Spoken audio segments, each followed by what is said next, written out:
Hello everyone, welcome back to GK today. और ये है हमारी daily UPSC prelims model and previous questions analysis की सीरीज। चलिए शुरू करते हैं। Consider the following statements. यहाँ पे आपको एप्सम सॉल्ट और मिनरल जिप्सम से रिलेटेड दो बातें दी हुई हैं, आपको बताना है कौन सी बात इसमें से सही है।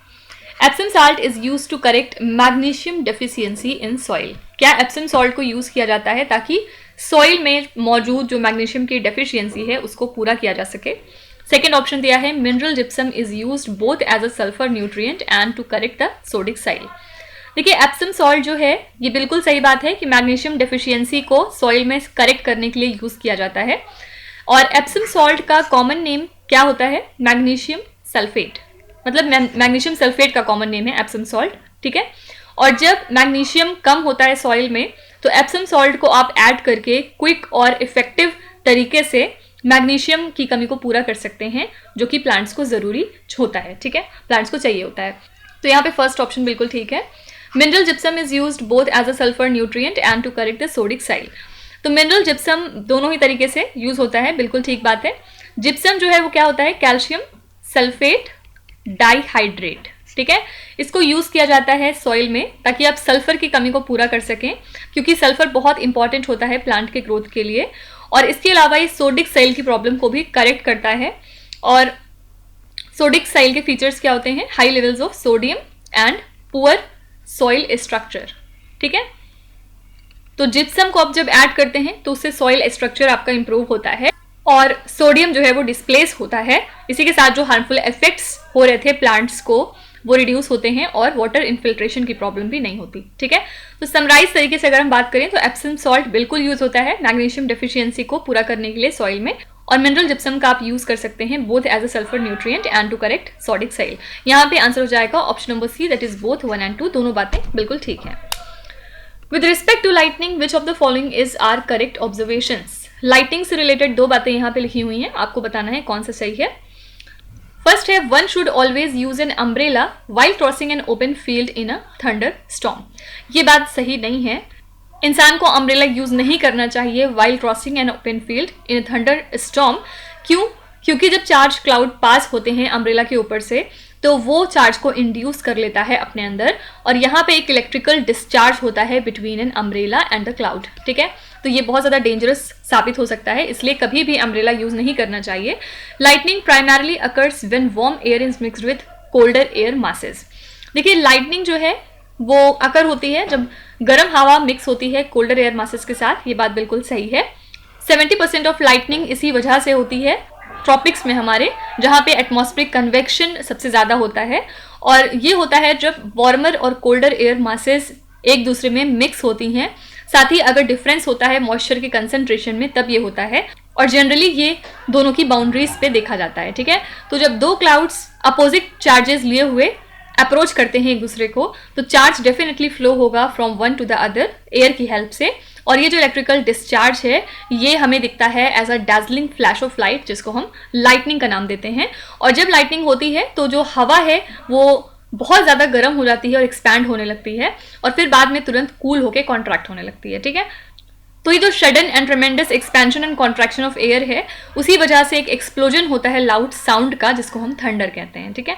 तो यहाँ पे फर्स्ट वाला स्टेटमेंट गलत था, सेकंड सही था, तो आंसर हो जाएगा option number B, that is only 2। Next है consider the following sporulation, fission and budding which among the above is are means of asexual reproduction.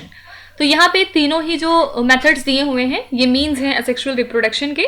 First वाला देखेंगे, स्पोरुलेशन जो है ये मीन्स होता है सेक्सुअल रिप्रोडक्शन का बहुत सारे ऑर्गेनिजम्स में, पर्टिकुलरली अगर बात करें तो फंजाई और बैक्टीरिया में।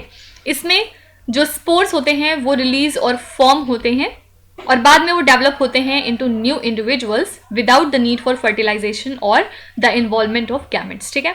तो ये बिल्कुल ठीक है। सेकेंड था फिजन।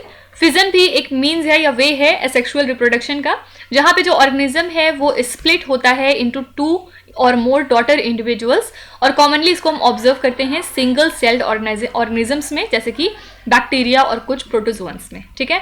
तो बाइनरी फिजन जहाँ पे पेरेंट ऑर्गेनिज्म डिवाइड होता है 2 इक्वल हाफ्स में, ये एक टिपिकल एग्जाम्पल है इसका, तो ये भी बिल्कुल ठीक है। और थर्ड प्रोसेस है यहाँ पे बडिंग। बडिंग भी एक मीन्स है एसेक्सुअल रिप्रोडक्शन का, और इसमें जो है स्मॉल आउटग्रोथ या फिर एक बड टाइप का स्ट्रक्चर जो है वो निकल आता है और वो बाद में डिटैच हो जाता है पेरेंट ऑर्गेनिज्म से, और ये जो बड है ये इवेंचुअली डेवलप होता है into a genetically identical individual जो कि पेरेंट से अपने डिटैच होके बनता है। इसी के साथ ये एक इंडिपेंडेंट ऑर्गेनिज्म बन जाता है। ठीक है, तो बडिंग बहुत सारे ऑर्गेनिजम्स में ऑब्जर्व होता है, जैसे कि yeast, hydra and some kind of plants. ठीक है, तो यहाँ पे आंसर हो जाएगा all D option, that is 1, 2 and 3 सारे बिल्कुल सही हैं। नेक्स्ट क्वेश्चन पे चलेंगे। Consider the following pairs. यहाँ पे 3 प्रोसेस दिए हुए हैं, आपको बताना है कि सामने वाला जो स्टेटमेंट है वो ठीक है कि नहीं। Bergius process, hydrogenation of coal to produce liquid hydrocarbon, ये बिल्कुल ठीक है। जो बर्जियस प्रोसेस होता है इसमें हाइड्रोजनेशन होता है कोल का, जिससे कि लिक्विड हाइड्रोकार्बन को प्रोड्यूस किया जा सके। तो बर्जियस प्रोसेस बेसिकली एक मेथड ऑफ प्रोडक्शन है जिसमें लिक्विड हाइड्रोकार्बन को प्रोड्यूस किया जाता है by hydrogenation of high volatile bituminous coal high temperature और प्रेशर के साथ। ठीक है, फिर सेकेंड है Karrick process, low temperature carbonisation of coal. Karrick process related है लो टेम्परेचर कोल कार्बनाइजेशन के साथ, और इसको यूज किया जा सकता है सिंथेटिक फ्यूल्स को डिस्टिल आउट करने के लिए, जो कि unconventional oil and syngas होता है। ठीक है, Fischer Tropsch process converts a mixture of carbon dioxide and hydrogen into liquid hydrocarbons, ये भी बिल्कुल ठीक है। फिशर ट्रॉप प्रोसेस में आप कन्वर्ट करते हैं कार्बन मोनोऑक्साइड एंड हाइड्रोजन के मिक्सचर को इनटू लिक्विड हाइड्रोकार्बन। तो यहाँ पे आंसर हो जाएगा ऑप्शन नंबर डी, 1, 2 एंड 3 तीनों बिल्कुल सही हैं। लास्ट क्वेश्चन पे आएंगे। विद रेफरेंस टू मुद्रा, जिसका फुल फॉर्म है micro units development and refinance agency bank, consider the following statements. यहाँ पे मुद्रा से रिलेटेड 2 स्टेटमेंट दिए हुए हैं, आपको बताना है कौन सा सही है। As of 2023, the highest loan provided under मुद्रा bank scheme is of 10 lakh rupees. देखिए, मुद्रा बैंक जो है वो 3 तरह का लोन प्रोवाइड करता है अंडर द मुद्रा स्कीम, और different stages of business growth पे डिपेंड करता है। इसमें फर्स्ट है शिशु लोन। ठीक है, शिशु लोन दिया जाता है 50,000 रुपीज़ तक का उन सभी एंटरप्रेन्योर्स को जो कि अपने बिजनेस के इनिशियल फेज में होते हैं, और ये कैटेगरी सपोर्ट करती है स्मॉल स्केल स्टार्टअप्स को और उनके एक्सपेंशन को फैसिलिटेट करती है। फिर सेकेंड है यहाँ पे किशोर कैटेगरी। किशोर कैटेगरी का जो लोन है वो रेंज होता है from 50,001 rupees to 5 lakh rupees. ठीक है, ये उन एंटरप्राइजेस को दिया जाता है जिनका ऑलरेडी एक इस्टेब्लिश्ड बिजनेस होता है और वो फर्दर फाइनेंशियल असिस्टेंस चाहते हैं। और थर्ड है तरुण कैटेगरी। तरुण लोन दिया जाता है 5 लाख 1 रुपए से स्टार्ट होता है ये, और 10 लाख रुपए तक जाता है, और ये दिया जाता है वेल इस्टेब्लिश्ड बिजनेसेस को जिनको फर्दर फंड्स की ज़रूरत है अपने एक्सपेंशन के लिए, मॉडर्नाइजेशन और डाइवर्सिफिकेशन के लिए। ठीक है, तो मुद्रा बैंक जो है वो मैक्सिमम अमाउंट कितना दे सकता है, 10 लाख रुपए, ये बिल्कुल सही है। सेकेंड है मुद्रा bank promotes collateral free loans for micro and small enterprises. ये भी बात बिल्कुल ठीक है, क्योंकि मुद्रा बैंक का जो लोन प्रोडक्ट है वो अवेलेबल होता है माइक्रो एंड स्मॉल एंटरप्राइजेस के लिए जो कि इंगेज होते हैं डिफरेंट सेक्टर्स में, लाइक मैन्युफैक्चरिंग, इसके अलावा ट्रेडिंग एंड सर्विसेज। ठीक है, तो जो बेनिफिशरीज हैं उसमें कौन कौन आते हैं, like individuals, partnerships, proprietorships and other legal entities. तो मुद्रा बैंक प्रमोट करता है कोलेटरल फ्री लोन्स को for micro and small enterprises, और ये जो लोन्स हैं ये प्राइमरली बेस्ड होते हैं on the viability of business model, cash flow and repayment capacity of the borrower. ठीक है, तो दोनों बातें यहाँ पे बिल्कुल ठीक हैं। आंसर हो जाएगा option number C, that is both 1 and 2।